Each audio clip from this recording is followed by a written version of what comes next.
So now we will try to see that how these algorithms are going to work. Okay, we will try to look at this particular thing. Now coming to the secret key algorithms. Okay, so how these algorithms work is, now this is the sender end and this is the receiver end. Okay, two ends in our network. Clear?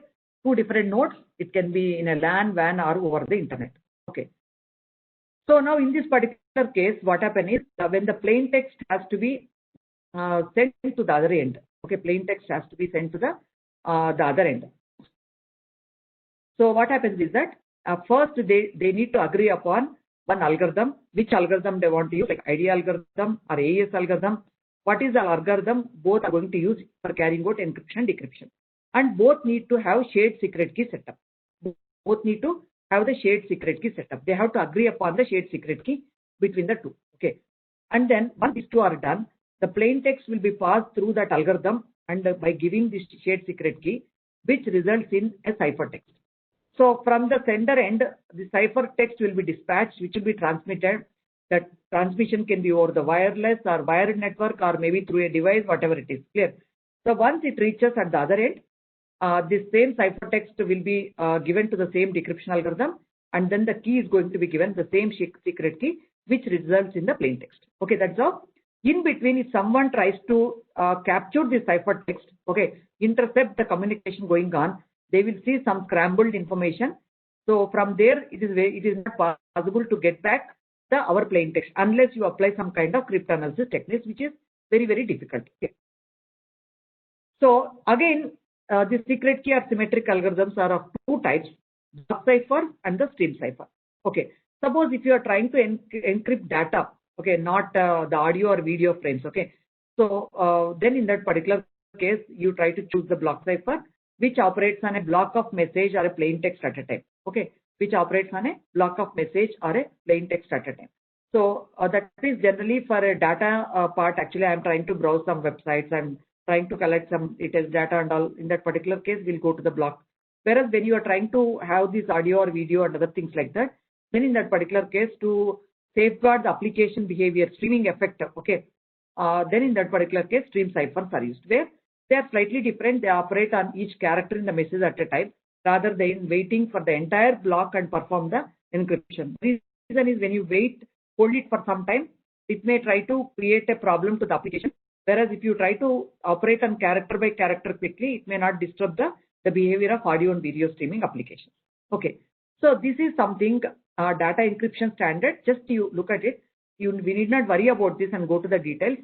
Now, in present systems, none of the system uses the data encryption standard. Okay, so 56-bit key is considered to be the very, very small, which can be identified or which can be detected in no time. Okay, so I will come to that particular how the strength of the key is important. We will try to look at it. But way back in 15-20 years back, actually, so we used to look at data encryption standard as one of the important the secret key asymmetric key algorithm, and it is a block cipher. It takes input as a 64-bit block. So 64-bit block will be passing each of these symmetric key algorithms have a structure, typical structure called Feastel structure, which is an invention by IBM scientist. Okay. What is the uniqueness of this particular thing is that both encryption process and decryption process is almost same. The same number of rounds and the operation is same. Only difference is in terms of giving the keys to the rounds. Okay.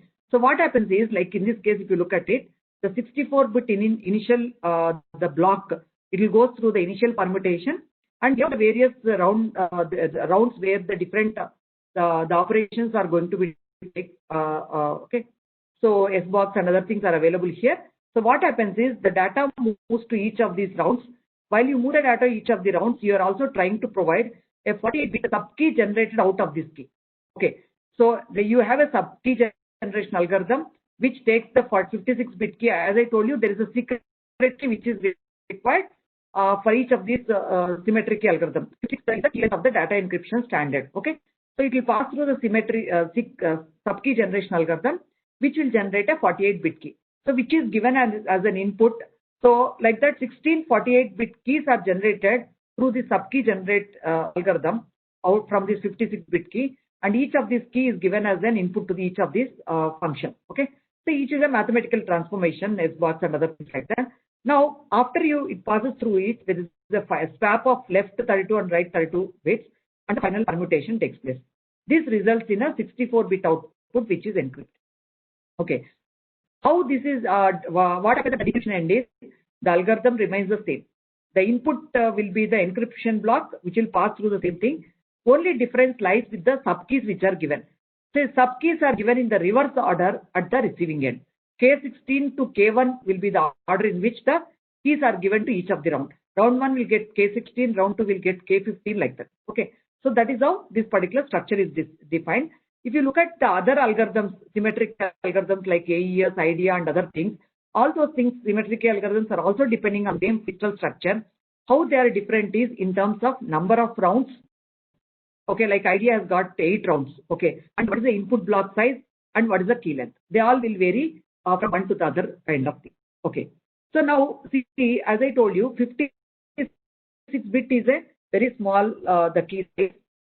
You can see, looking at the current computational power and other things like that, 2 power 56 combinations can be generated in no time. So once you're able to carry out brute force and identify 2 power 56 combinations, then definitely one out of it will be the key. So it's not difficult. So key length is very, very important. So when people realize that 56-bit is very smaller and it cannot be used anymore as a standard algorithm, people evolve something called the triple DES. Okay, that is called the triple data encryption standard. What they have done is they have cascaded the DES algorithm, okay, as 3 blocks, so that you can try to achieve a better security through this particular thing. So what it is done is, it is each of these blocks, green color block is nothing but one DES algorithm, the data encryption standard, and the input is going to key is nothing but is of the 3 keys. You can look at it, uses 3 keys and 3 executions of DS. Now what happened? Key 1, key 2, key 3, like that, 3 different keys. So automatically the length of the key is going to be increased, and then you are trying to cascade this particular block. So plain text will be passed to the block, and then with the key 1, then it will go through another decryption block, and then the third. See, what is the difference between encrypt and decrypt here is that it is basically the order in which you try to give the subkeys into this particular thing, which result in ciphertext. Later, when at the receiving end, you notice that key 3, key 2, key 1, like that they are given in the reverse order. Okay, ciphertext is passed through these blocks. Okay, the decrypt, encrypt, and decrypt block, and then you enter into this. Okay, that's how people have designed that. See, many protocols were using the triple DES algorithm, but later people realized that though it is trying to strengthen that, it is carrying out causing a lot of overhead, because it is not designed from the scratch towards designing a new algorithm. We are trying to use the existing block. Okay, so the other prominent things are IDEA, International Data Encryption algorithm, Blowfish. See, IDEA, see, 128-bit is also very low in the present scenario. So we always prefer 256-bit and above. See, if you go to ICICI Bank website and all, see now what happens whenever you carry out online banking operations and all, they want to give confidence to the customer that when they visit the bank, they have enough secured their system and all. You see that protected with the 256-bit key, like that you see that something on the bottom. So that gives a confidence. The length of the key, as you increase the length, it is going to give more confidence. 256 is the minimum requirement. Even 128 is low in the present scenario. Here, so Blowfish is another very popular algorithm. Even the lot of present system uses this Blowfish algorithm. It has got variable key length. It can go up to 448 bits. Okay. Generally, general implementation is 128-bit use and 16 rounds, and it's easy to implement and high the execution speed. And it does not have any known vulnerabilities also. Okay. So people adopt this particular thing. RC5 is another algorithm. Variable key length and variable number of rounds. Okay. And it's simple algorithm, easy to implement and all. CAST 128, AES advanced encryption standard is one of the popular one, which is used in most of the systems. Blowfish and AES kind of thing. It has variable block length and variable key length. It can be 128, 192, 256-bit. Okay. And this is the one thing which is very easy to implement in the software and as well as the hardware. Okay. So that is all about the block cipher. Secret key algorithms, it's under 2 categories. One is the block and stream cipher. Now we talk something about stream cipher. As I told you, these are important, especially when you are trying to set the audio and video streaming and other things like that. Okay. So what happens is, just look at it. I'll come back to that slide later. So what happens is, see in the right? So we have multiple rounds and it has to go through all the mathematical functions to result in a ciphertext. Whereas if you look at it, stream cipher algorithm is very simple here. If you look at it, an XOR operation, that's it. Plain text is one of the input and key stream generator output as another input. What is this key stream generator? It is a pseudo random number generator. Okay. What is pseudo random number generator is that for a given, see, it is going to give a random sequence. It is going to give a random sequence. See, when I say random number generator, no two times it should give the same sequence normally. Okay, it should be random. Every time you ask some random from that, it will give a new sequence. So that should be the requirement of it. What is the pseudo random number in this particular case? Is, see, if I use the random sequence at the sender end to encrypt my plain text, okay, bitwise I generate some sequence and encrypt with the bitwise coming from the plain text, encrypted to enter the ciphertext. In order to get by my plain text from the ciphertext at the receiving end, I should have the same sequence at the receiving. I should have the randomness at the same time. The same random sequence should be generated at the sender end and the receiver end. Otherwise, I'll not be able to get back my plain text. Okay. For that reason, what is done is it is made as a pseudo random number generator for a given input. The input key stream generator is taking a key value input. For a given key, always it will give the same random sequence. So that's how sender and receiver who have the key, when they try to give this particular key to this, they will end up with the same random sequence. So which will be used for XORing with the plain text to generate the ciphertext. At the receiving end, the ciphertext will pass through this XOR, and then by using this particular the key stream generator, the same sequence, you will get back the plain text. Okay. So these are the stream. So why? Because here the complexity lies, or the uniqueness lies with the key stream generator, whereas the algorithm is very simple. The idea is quickly you should try to generate the character by character, you try to encrypt and push it to the wire. Reason is, if you hold it for a long time to for a block to come and then encrypt and other things, the problem what happens is that the application performance will be affected. Okay, the video streaming, audio streaming, you can see the flickering and other things like that. So for that reason, generally these kind of stream cipher. So what is this? Stream cipher is basically a pseudo random number generated, continuously generate bits known as running key or key stream. Okay, which will be XORing the key stream to the plain text produces the ciphertext. Okay, that's what the way it is work. So here you have seen RC4, seal. Okay, these are all the different things which are used in this particular stream cipher. Now coming to this, now what we have done is we discussed about the symmetric or secret key algorithms. So symmetric schemes require both parties to share a common secret key, right? Symmetric schemes require both parties, they need to share a common secret key. They have to agree upon. Now the question is, how do we securely distribute this particular key? See, we are talking about the problem is I cannot send anything securely to the other end. Okay, that is my problem in the network. Again, now we are telling that I have to share a secret key with the other end. How do we transmit this particular thing in this? Okay, even if you choose a very, very large key length and other things, but if the key distribution is not proper, your system is going to fail. Okay, so that is the limitation of the secret key algorithms. So that's where we go to the next type of algorithms called as the public key algorithm. So that is the asymmetric key algorithm. So what happens in this particular key is that you just look at it. So there are some interesting things in this particular type of algorithms. See, now there are two ends, sender end and the receiver end. Okay. Now sender end, you can just see that we have some key chain with a lot of keys. Okay. Okay. So now in all these keys, if you notice, all are of one color and there is only one key which is of one color, that is yellow, right?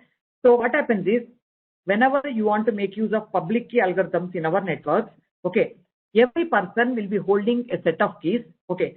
So each one of us will be holding public keys of everyone and the private key of my own. Okay, I will explain you in detail.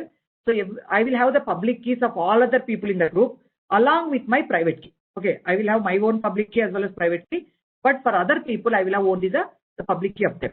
So that is this is the thing, and then I will use this public private key pair in order to carry out the encryption and decryption. How it is going to work is that in this particular public key cryptographic algorithm, key is always generated as a pair. Key is always generated as a pair. Okay. So how it is generated is, it is generated as a pair. The pair contains a public component and private component. See, like suppose let us say myself, Nandishwar and Murthy want to have a secure communication in our network. Okay.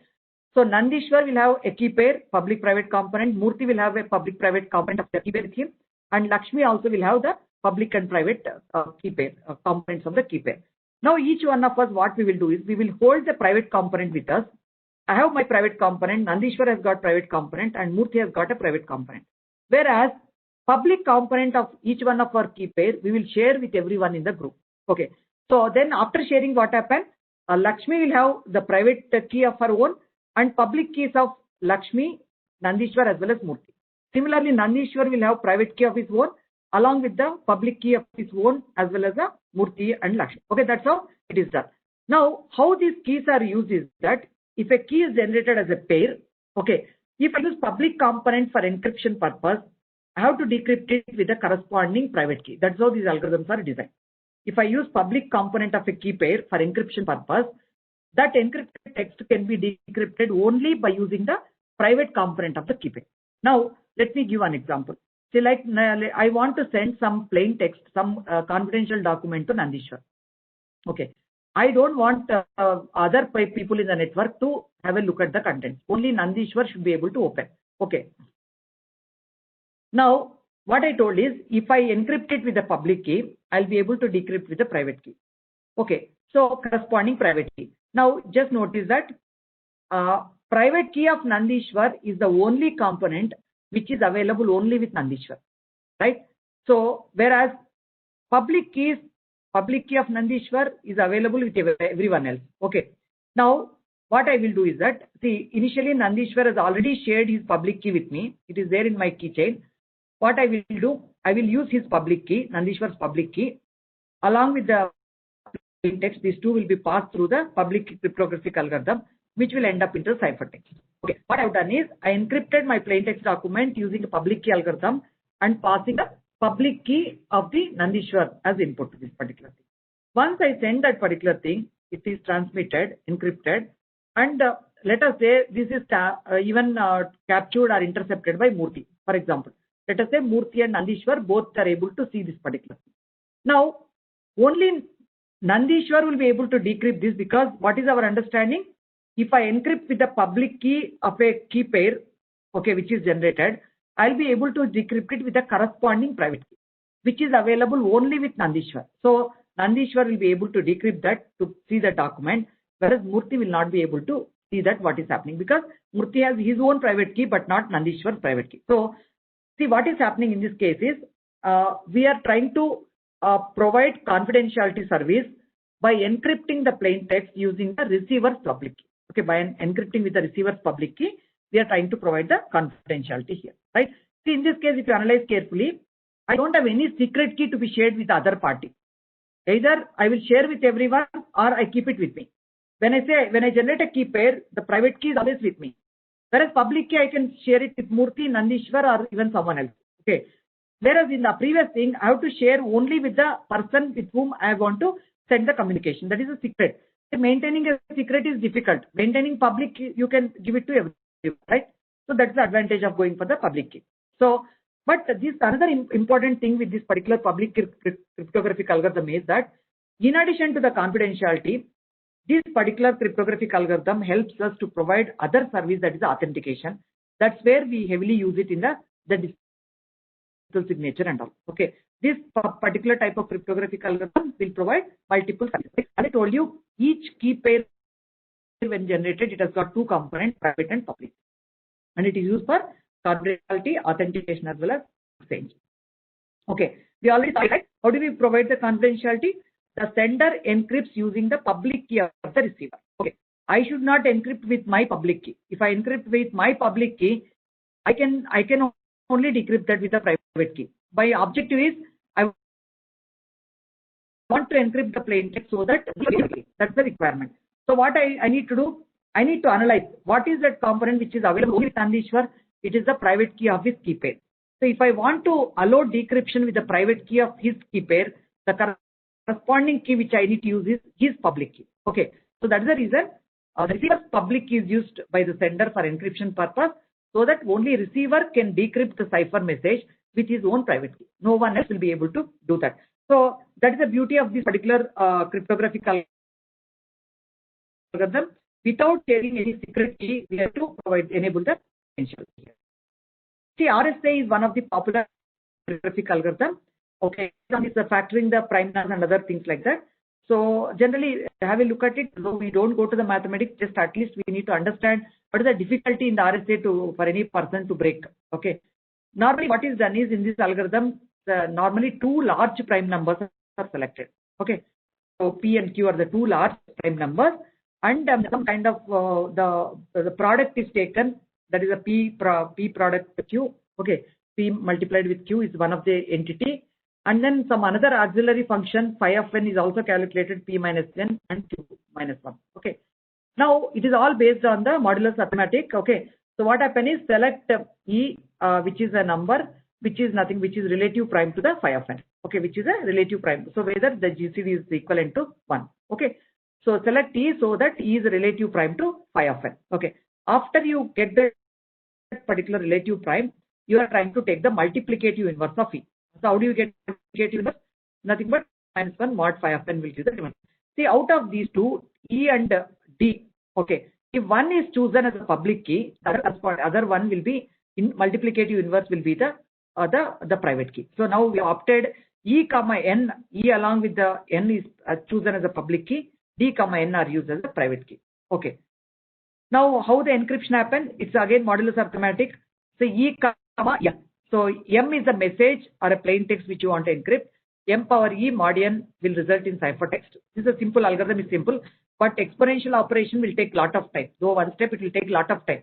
So whereas if you talk about secret key or symmetric algorithm, you have a lot of steps in the crystal structure, but still you can that is faster compared to this, because involving this exponential operation will take the more time. At the receiving end, when the ciphertext is given, C power D comma n are private components. So C to the power D mod n will be the thing. Now the question is, what is the complexity in this to break?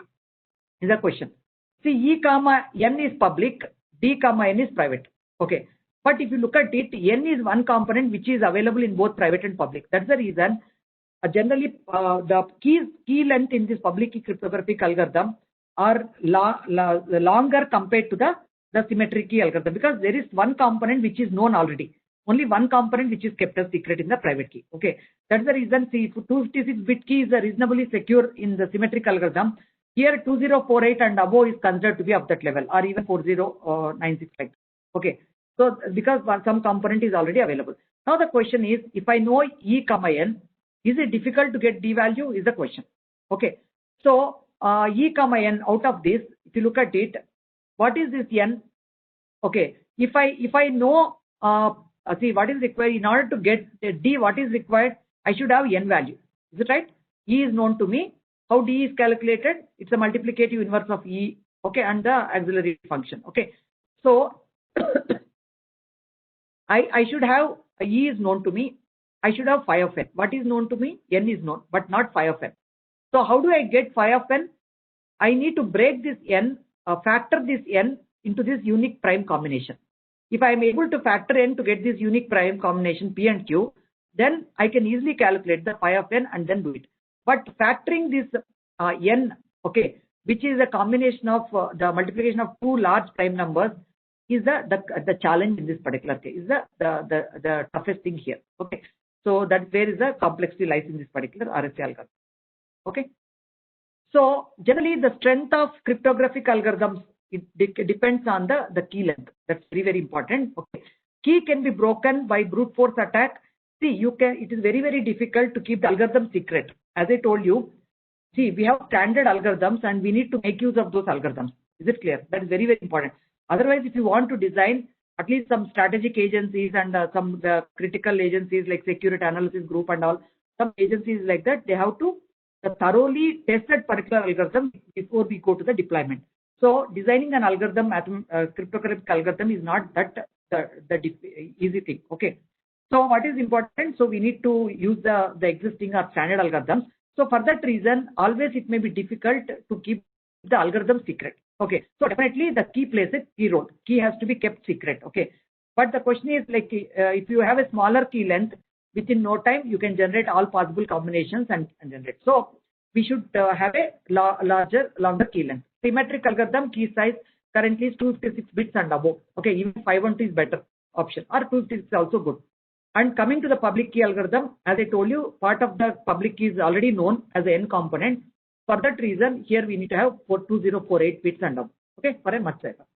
Now, see, though we are each one of us are not trying to build the algorithms and other things like that, but what is important is whenever we try to enable security for our systems, or whenever you use system with security, at least we should ask what are the algorithms used, what is the key length, so which helps us how secure is our the systems and other things. Okay. Now I told you one more thing. The public key algorithms help us to provide even authentication. Okay. So what is authentication? I want to verify whether it is coming from the right person or not. I don't want to encrypt the channel, but my requirement is I want to make sure whether it is coming from the right person or not. How do I try to check whether it is coming from the right person or not? I should make sure that some component is there available only with a person, not with anyone else. If I use that component in our transformations, then definitely I can say that, oh yes, it is coming from this particular person. Now we are clear that private key is the only component in the public key algorithms which is specific to user, right? Now I will depend on that private key component in order to provide the authentication service. Okay. See, and one more thing which I would like to tell at this particular point is that just by doing one encryption will not be able to provide all services. Okay. I'll be using different types of keys in order, and different types of encryption and all, in order to provide the different types of service. If I want to provide confidentiality service, I will depend the receiver's public key to encrypt. Then I will provide the confidentiality service. Whereas if I want to provide authentication, where my objective is to verify the owner, then I will try to depend on the private key of the owner. Okay. So that's where it is done. So now I want to make sure that whether this document is coming from Lakshmi or not. Okay, I am dispatching some document, and Nandishwar want to verify whether it is coming from Lakshmi or not. So what happens here? Okay, what I will do is that that piece of information, how it is done and all we'll understand later. The piece of information I will try to encrypt with my private key. So once it is sent, the encrypted cipher will be sent to the other end. What Nandishwar will do is that he will choose Lakshmi's public key and he will try to decrypt. Okay. So what is that information which you are trying to encrypt and all? We will try to understand in the later part. Okay. After understanding the hash algorithms. Clear? So that is how, by encrypting a message, see here our objective is not to provide confidentiality.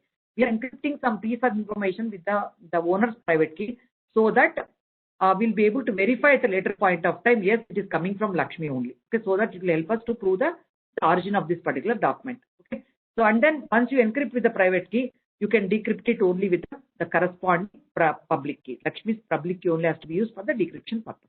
Okay, that is how the public key cryptographic algorithms are more flexible. They provide us confidentiality, they provide authentication, and another advantage with these things, there is no need to share any secret key initially. That's another requirement of public key. But only limitation with the public key algorithms are they are slower compared to the symmetric key algorithms. Okay. So see now in general practice is what is that is. Okay.